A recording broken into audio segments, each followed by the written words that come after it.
In a story first reported by CBS News, the Homeland Security Department is increasing the financial incentive for undocumented migrants who voluntarily leave the U.S.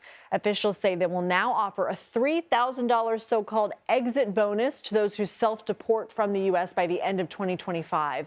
That's triple the initial offer of $1,000 made earlier this year. DHS says that since January, 1.9 million undocumented immigrants have voluntarily left the U.S. CBS News Homeland Security correspondent Nicole Sganga was first to report this and joins us now. Nicole, how does this program work? In order to take part in the program, migrants need to download what's known as the CBP Home app on a smartphone, enter their personal information, and register their plans to depart the U.S. voluntarily. DHS says migrants can use that app to notify the department of their departure and to confirm they've left the country once their travel is all done. As part of a holiday push to encourage self-deportation, DHS, as you mentioned, tripled that cash stipend from $1,000 to $3,000 for those who leave by the end of the calendar year, December 31st. The department says people who use the program are then deprioritized for enforcement actions, so long as they're making meaningful strides towards leaving the United States.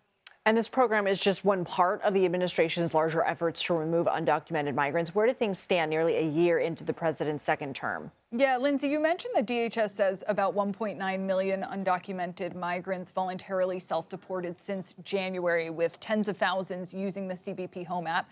Now, we should note CBS News hasn't been able to independently verify those claims, and CBP hasn't fully documented those numbers. But according to internal government figures that were previously obtained by CBS, over the first 6 months of the president's second term, the administration deported nearly 150,000 people and recorded at least 13,000 who self-deported. But as you mentioned, self-deportation is just one piece of a larger puzzle. Apart from the voluntary departures, the administration has also continued traditional ICE deportations and expanded removal agreements with countries like Honduras and Colombia. More recently, the Trump administration has taken steps to restrict other legal immigration pathways, pausing immigration applications filed by people from at least 19 countries of concern and pausing all asylum applications temporarily.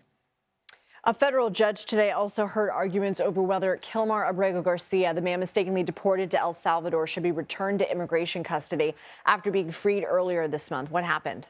Yeah, to remind our viewers, the undocumented man who'd been living in Maryland had been mistakenly deported to El Salvador to stay caught in early 2025, despite a valid order of protection that should have barred his removal. Now, a federal court ordered his return to the U.S., and after his release from immigration detention, DHS is now saying they want to retake him into custody to resume deportation proceedings, arguing that he has exhausted his legal protections here in the United States. But lawyers for Abrego Garcia said in court today their client should remain free while immigration courts review his asylum claims and his criminal case in Tennessee plays out.